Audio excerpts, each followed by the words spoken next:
the 12-Way podcast, everyone. I'm your host, Ayan, and in this episode of the podcast, we will be discussing on the question, are we living in a simulation or not? But firstly, I would like to know what exactly is a simulation. Let's ask Aditya on his opinion. Okay, Aditya. Simulation is the imitation of operation of a real world process of a system over time. And in simple words, a simulation is a model that mimics the operation of an existing or proposed system. Some of the important uses of simulation are entertainment, healthcare, to teach skills, and to prepare for emergencies. That was great. That was great, Aditya. Your description is pretty accurate. Now, I would like to get to Kavin about his opinion. First, let's get to know what we mean by are we living in a simulation or not. Right. So I think that the simulation is basically computing. Essentially, right now with the computing power that we have, we can simulate the real world, right, the world we assume that is real, this world, essentially to a limited extent.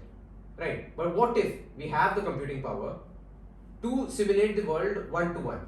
Basically, even simulating the brain synapses, the thoughts of the people. Like take this situation for an example. We are speaking about if we are living in a simulation or not. Right. So they also could be having the same thoughts that if they are living in a simulation or not.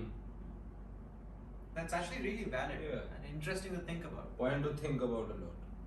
Let's get to Sanket on what he thinks about simulation. Simulation. Wow. Well, simulation for me is something called higher power, and I'm not talking spiritually.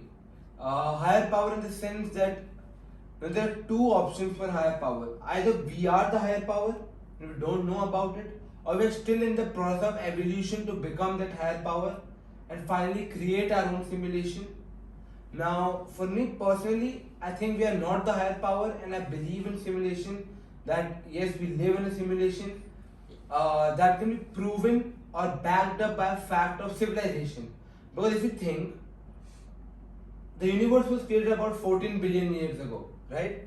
And civilization started 7 to 8,000 years ago, a proper noticeable rate at which the world was developing, known as civilization, and we have all the records and tracks of it. 7 to 8,000 years ago, it started. So I think that was the point when we started to live in a simulation, and that was the point when everything hit perfectly, and we started to live in a simulation. And I'd like to butt in there. Do you believe in evolution? yeah, One of the points that you used was that the universe was created about 14 billion years ago, and civilization, as we know it, was created about 8,000, 7,000 years ago. So the time gap in between has already been explained by scientists as evolution. So from reptiles to mammals to humans, from hunter-gatherers to settlers. So I don't think your point is valid. What do you think about that? What do you think about the gap explained by evolution? I get opposed by this question a lot. See, the simple explanation to this is, when I say civilization, I solely mean development, and development at a noticeable rate, which means we have all the tracks and records of. Yes, evolution, as scientists say, is being since when the earth was created, and earth was created, or the universe was created 14 billion years ago. Yes. And since then it is keep going on.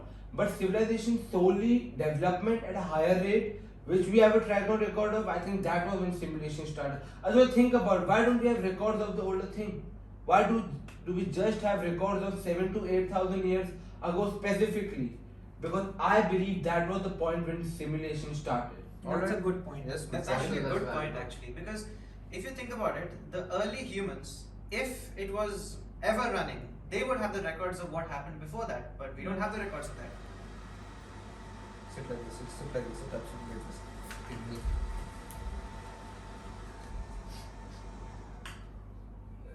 Right, I'd like to contribute to the discussion by bringing in Occam's razor. I hope at least some of you know it. Yeah. Right, it's a philosophical or a scientific rule that states that out of many reasons, the simplest one must be chosen. So, out of multiple entities, they should not be multiplied. The simplest reason must be chosen. Yep. So on one hand you have simulation, the simulation theory, and on the other hand you have billions of years of evolution, of creation, Yes. of development, of universal structure. So think of it this way: GTA 5. You all know what GTA 5 is. Yeah. Pretty famous game. Right. All of us know what GTA 5 is. So we the player can control a player inside the game, and that player can control a player inside the game in form of mini games. Sharon knows this, don't you? Yes. Right. So what do you think about that? Basically, it's a perfect form of simulation. Yes. Even we could be doing the same thing right now. We could be controlled by someone, and we'll be coded to do something. And like just this podcast right now, maybe it's already coded that we are going to do this. Could be. Also, I think about data loss and efficiency loss. Now we know Minecraft. Recently, there's been a creation, a one-to-one copy of the Earth. Yeah. So we have all the buildings in one-to-one copy, many famous structures, many famous rock structures, mountains, plateaus, all of this in one-to-one creation, one-to-one copies. Right. So the main point here is that it's created in Minecraft with blocks. Yeah. So obviously there is a very noticeable quality loss. Simplification. Yeah, Yeah, simplification, simplification. compression. So I think as the simulations keep going down, as they keep getting nested, more nested and nested, I think Yeah. there's a huge efficiency loss. Not in an ideal situation, where it would be constant, where the efficiency would be completely transferred over to the simulation, from which it would be completely transferred over to the next simulation. But in a scenario such as ours, in a universe such as ours, I think it converges to zero naturally. Yeah. Right. Could be. Yeah. Yes. Because we can consider ourselves like in this in our simulation right now, we have the speed of light. Mhm. But the simulation before this would have a faster speed of light. Mhm. The speed of light can be considered as the rendering speed, which can't be broken. Like we can't go through the speed of light. It can be like assumed to be like a hard limit that has been set on Yeah, us so by the like- creators. Like once we reach the speed of light, there is a possibility that we could go to a point where the part of the simulation is not rendered yet, Or not created by the Basically, Yeah. I mean breaking into reality. breaking Yes, the loop. breaking But into referring that. it for Yes. reference. But again, that is, I think, the highest power. But again, as you said, Mhm. that there might be capacitors which keep on decreasing and the efficiency totals out to zero. Again, zero means nothing. Not in a simulation. Mhm. Does that mean when you reach the lowest and when you reach the highest, you break into reality? Your I'm not- point of being superior, like are we going from like a superior being and our knowledge? Getting dumber down. dumber down Yes. basically.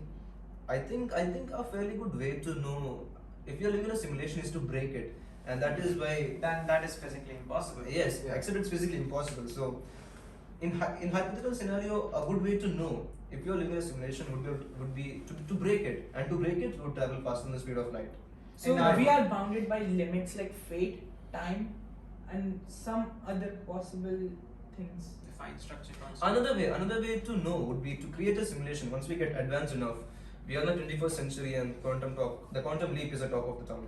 So a good way to know would be to create a simulation and see if you can extend the speed of light more than the current speed of light in our universe. If you are able to do that, we are not living in a simulation. Obvious reasons. Yeah. Yep.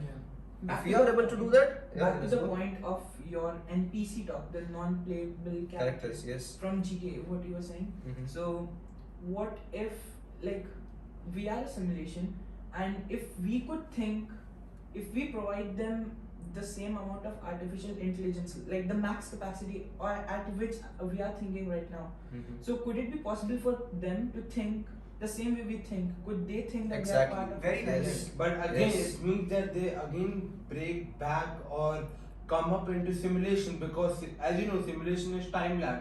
Simulation inside a simulation, simulators create simulation which further create simulation. So if they break the simulation and become as intelligent as we think, I think they come back into being in a simulation. We can take the reference of the movie The Free Guy. Yes.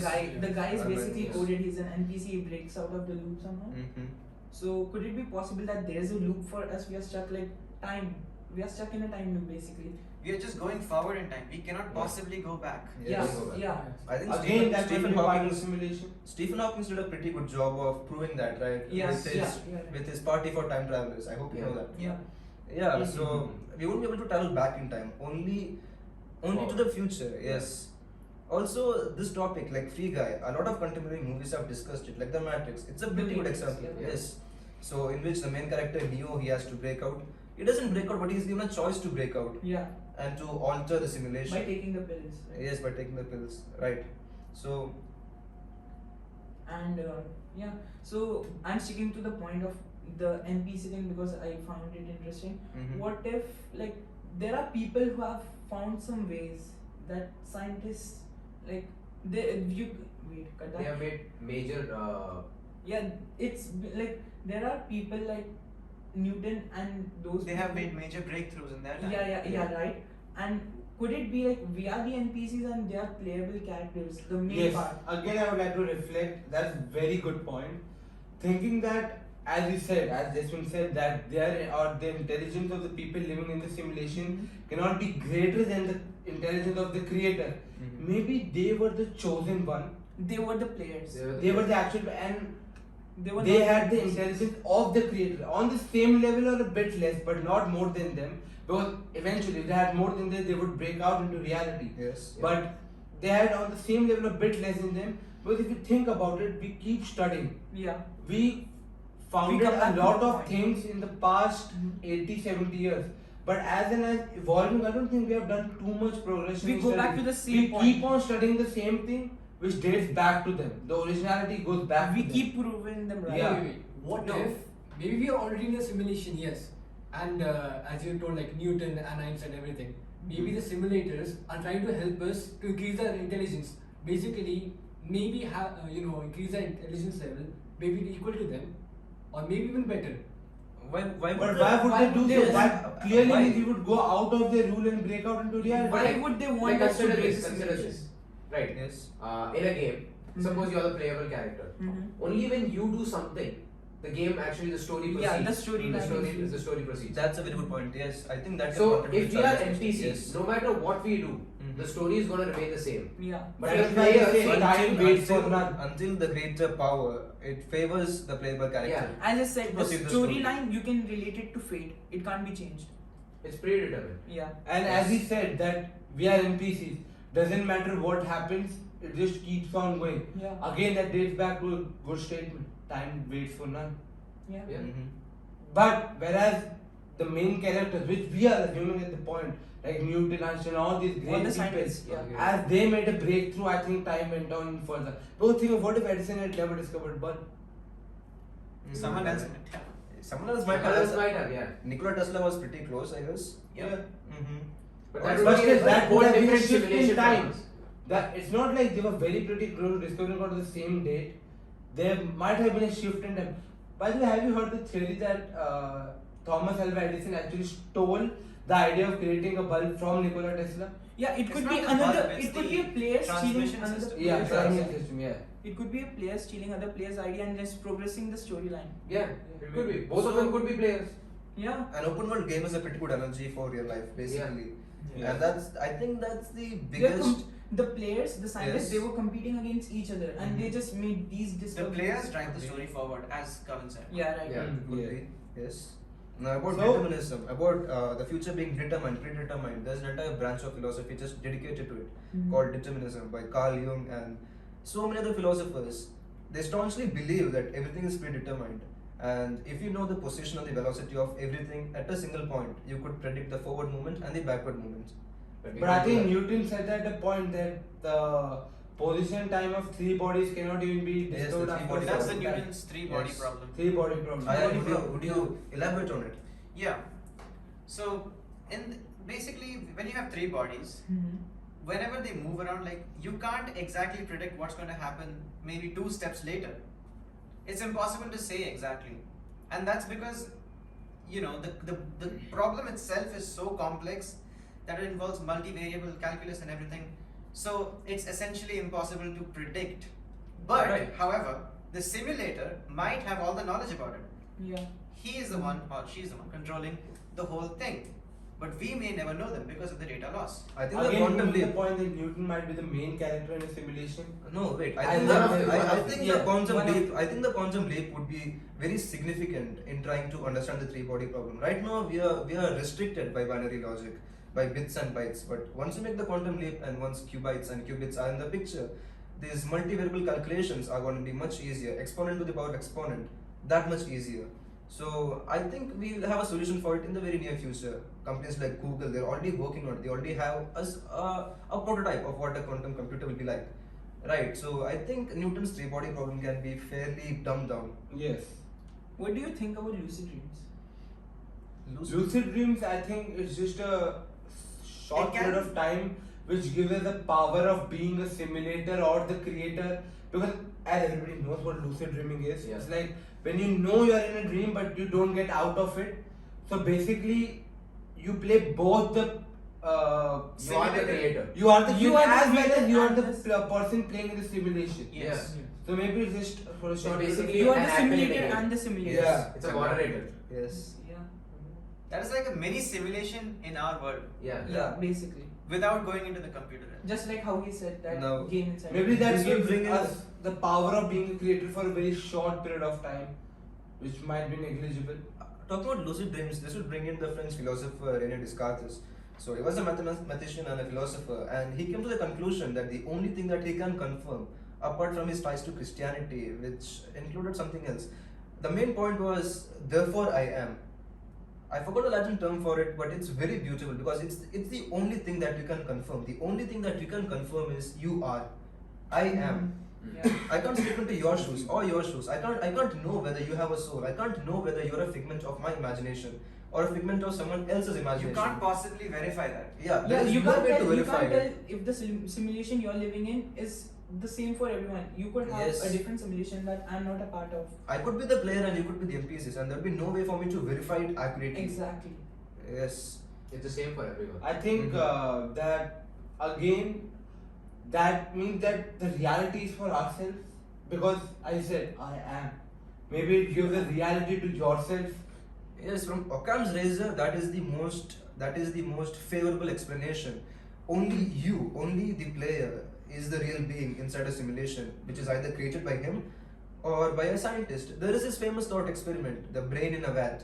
It is a scientist who controls your brain inside a vat Yeah. and creates everything else for you. Yes. Yes, that would be it could be an explanation of this, and it would lead back to a simulation theory. Or not, what is the consensus of this panel? What do you all think about it? Are we living in a simulation or not? Essentially, it's I I mean, think it's a we do 50-50 this. situation. It's driving more questions. Like It drives more it questions. boils down to this is an open question. Actually. Yeah. Let us I think consider. it boils down to open question which can be kept on table to everybody, basically even the audience, it's a question to saying several that questions. do we live in reality or we live in a simulation? It is one of those I questions. think this is yeah. the one type of question which will never have a conclusion, never have a perfect answer which everybody can agree on. It's one of those topics. I think this question digs down into deeper millions of questions which are unanswered. So It is one of yeah. those very. Everyone very, has their own point of view from their point. Yeah, because it Right. leaves you Right. thinking Right. what's Right. what. Yeah. But if you think about it, Yeah. it doesn't really matter to us. Yeah. Our lifespan is way too minute to actually come to realize that if we are living in a simulation or not. And it doesn't even really matter to us. Moreover, it's a question that the more you delve into, the more questions come out of it. Yeah. Basically, it's Right. one question to million. Yeah, the more you delve into it, the more questions pop out. And in the infinite vastness of space, we are just tiny ants on another tiny speck of dust. So, Yeah. does it really matter? No, it I doesn't. don't That think must be the this- question. because a reality can be for your own self Mhm. to continue with that time period. Mhm. I think we work on ourselves thinking that we are in reality to make ourselves a part of the main player. Yeah. Might be, Yeah. yes, could be. All in Self-development. all, the point is to live your life to the fullest, isn't it? Yeah. Because we Because only live once. It doesn't matter. I can unanimously only live agree on once. that point, right? Yes. Yes. Yeah, alright. I think let's That's- wrap this thing up Yes. with a question keeping open on table to everyone present here, Are we even living? the audience. Mm-hmm. Do we live in a simulation or Or not? we are the reality? You tell us. And yeah, I think this is one of the topics which will derive to 1,000 questions, which will keep us thinking what's what, keep It us keep thousands going. of people debating, because at the end of the day, everybody has their own opinion, It's a good and you way have of to it. respect it. Yeah. Yeah. Just like the problem, the question itself is an infinite regress. It just keeps on going on. Yeah. It is It's an a loop. unsolvable problem. Yeah. Yes. So So- thank you. Thank you.